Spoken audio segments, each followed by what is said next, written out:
नमस्कार दोस्तों, स्वागत है आपका एक बार फिर से ब्रेन रूट क्लासेस के अंदर। दोस्तों, आज हम एक ऐसे सफर पर चलेंगे जहां 6 महीने दिन होता है और 6 महीने रात होती है। एक ऐसी दुनिया जो सफेद बर्फ की मोटी चादर से ढकी हुई है और उस बर्फ की चादर के नीचे हमारी धरती और हमारे भविष्य के हजारों राज दबे हुए हैं। जी हाँ, आज हम बात करेंगे हमारी धरती के नॉर्थ पोल और साउथ पोल की, मतलब कि आर्कटिक और अंटार्कटिका की।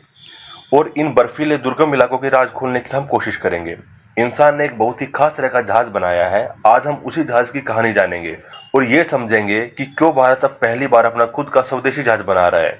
इस जहाज का नाम है पोलर रिसर्च वेसल, यानी कि पीआरवी। तो ये पीआरवी क्या है, भारत इसे क्यों बना रहा है और ये हमारे देश के लिए गेम चेंजर कैसे साबित हो सकता है। तो दोस्तों, चलिए इस बर्फीले मिशन की एक एक करके परत को हम खोलते हैं। सबसे पहले ये पीआरवी होता क्या है। पोलर रिसर्च वेसल ये कोई आम जहाज नहीं होता। इसकी बॉडी स्पेशल रीइंफोर्स्ड स्टील से बनी होती है जो 1.5 मीटर की मोटी बर्फ की चादर को भी मक्खन की तरह काट सकता है और आगे बढ़ सकता है। ये एक्सट्रीम कोल्ड टेम्परेचर में काम करने के लिए डिजाइन किया गया है। लेकिन ये सिर्फ एक मजबूत जहाज नहीं है, ये बर्फ के समुद्र में तैरता हुआ एक हाई टेक साइंस लैब है। ये वैज्ञानिकों का चलता फिरता घर और लेबोरेटरी दोनों है।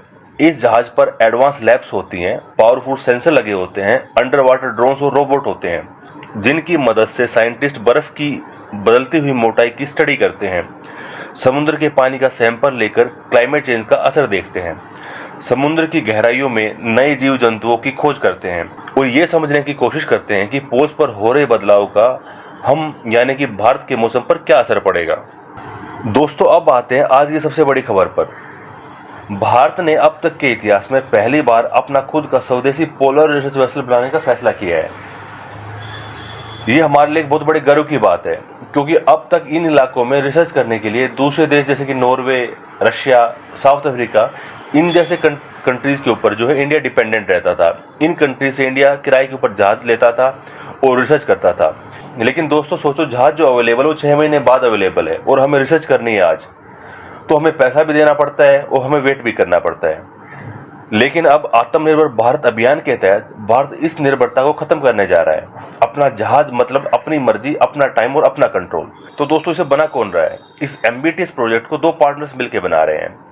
एक तो है GRSE, garden reach ship builders and engineers, Kolkata. ये भारत की एक सरकारी शिप बिल्डिंग कंपनी है जो मिनिस्ट्री ऑफ डिफेंस के अंडर आती है। GRSE हमारे देश के लिए बड़े बड़े वारशिप और पेट्रोल वेसल बनाती है। ये भारत की मैन्युफैक्चरिंग का एक ताकत का प्रतीक है। दूसरी जो कंपनी है वो है कोन्सबर्ग। ये कंपनी नॉर्वे की है। ये दुनिया की लीडिंग शिप टेक्नोलॉजी कंपनी है जिन्हें ऐसे पोलर शिप बनाने में महारत हासिल है। तो ये पार्टनरशिप भारत की मैन्युफैक्चरिंग स्ट्रेंथ और नॉर्वे की वर्ल्ड क्लास टेक्नोलॉजी का एक बेहतरीन संगम है। दोस्तों, अब सबसे जरूरी सवाल है कि भारत को इस महंगे और हाईटेक जहाज की जरूरत क्या है। इसके काफ़ी इंपॉर्टेंट रीजंस भी हैं, कुछ साइंटिफिक भी हैं और कुछ स्ट्रेटेजिक भी हैं। साइंटिफिक रीजन की अगर मैं बात करूं, दोस्तों भारत पोलर रीजन में कोई नया खिलाड़ी नहीं है। हमारे वहां पर सालों से परमानेंट रिसर्च स्टेशन है। अंटार्कटिका में हमारा मैसी स्टेशन है जो 1989 से काम कर रहा है और भारतीय स्टेशन 2011 में ओपन किया गया था। दोस्तों, अगर आर्कटिक की बात करूं तो आर्कटिक में हमारा स्टेशन है हिमाद्री जो 2008 से काम कर रहा है। दोस्तों, ये स्टेशन बर्फ के बीच में भारत के छोटे छोटे वैज्ञानिक दूतावास की तरह हैं। इन स्टेशन पर वैज्ञानिक कैसे पहुंचते हैं, वहां तक खाना पीने का सामान, फ्यूल और साइंटिफिक इक्विपमेंट कैसे पहुंचता है, अभी तक ये सब किराए के जहाजों से होता था। अब हमारा अपना पीआरवी इन स्टेशन के लिए एक लाइफलाइन की तरह काम करेगा। दोस्तों, ये जहाज एनसीपीओआर गोवा के वैज्ञानिकों का एक ड्रीम था इस टाइप का जहाज बनाना। एनसीपीओआर की फुल फॉर्म है national centre for polar and ocean research.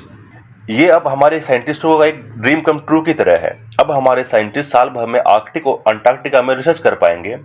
वो क्या स्टडी करेंगे, वो स्टडी करेंगे कि हमारे मानसून का आर्कटिक की बर्फ से क्या कनेक्शन है, ग्लेशियर पिघलने से मुंबई, चेन्नई और कोलकाता जैसे शहरों का सी लेवल आने वाले 20-30 साल में कितना बढ़ेगा और पोलर रीजन में हो रहे बदलावों से हिमालय के ग्लेशियर इनके ऊपर क्या असर पड़ेगा।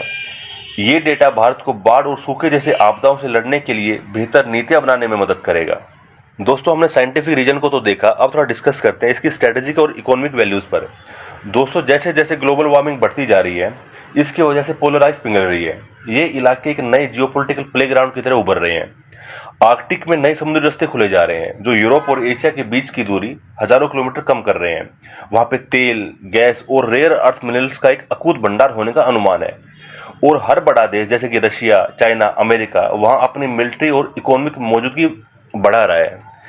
ऐसे में भारत इस ग्रेट गेम में पीछे न रह जाए और अपने हितों की रक्षा के लिए और इन इलाकों में एक रिस्पॉन्सिबल पावर के तौर पर अपनी भूमिका निभाने के लिए भारत का वहां पे मौजूद होना बहुत जरूरी है और हमारा अपना पीआरवी उस मौजूदगी को एक मजबूत आधार देगा। ये दुनिया को बताएगा कि भारत पोलर रीजन को लेकर बहुत सीरियस है। दोस्तों, ये प्रोजेक्ट भारत के बड़े मैरीटाइम विजन का भी एक हिस्सा है, जैसे कि सागर इनिशिएटिव, सागरमाला प्रोग्राम और मैरीटाइम अमृतकाल विजन 2047, जिसका लक्ष्य है 2047 तक भारत को दुनिया के टॉप 5 शिप बिल्डिंग देशों के अंदर शामिल करना। तो दोस्तों, यहाँ पे क्विक रिवीजन लेते हैं। हमने देखा पोलर रिसर्च वेसल क्या है, बर्फीले समुद्र में चलने वाला एक high tech scientific research ship है। भारत इसे क्यों बना रहा है? आत्मनिर्भर बनने के लिए, अपने रिसर्च स्टेशन को सपोर्ट करने के लिए और जो पोलर रीजन है उसमें साइंटिफिक और स्ट्रेटेजिक हितों की रक्षा के लिए। कौन इसको बना रहा है? भारत का GRSE और नॉर्वे का कोंग्सबर्ग इसको बना रहे हैं। तो दोस्तों, ये पोलर रिसर्च वेसल सिर्फ एक जहाज नहीं है, ये आत्मनिर्भर भारत का एक तैरता हुआ प्रतीक है। भारत के साइंटिफिक एम्बिशन और स्ट्रेटेजिक विजन का एक संगम है और ये 21st सेंचुरी में एक मजबूत, जिम्मेदार और ग्लोबल मैरीटाइम पावर के रूप में भारत के उदय का एक बुलंद ऐलान है। तो दोस्तों, यहाँ पे हमारा टॉपिक कंप्लीट होता है। कुछ डाउट है आपको तो आप मुझे कमेंट सेक्शन के अंदर पूछ सकते हो। आज इसके इस लेक्चर के अंदर केवल इतना ही। Thank you.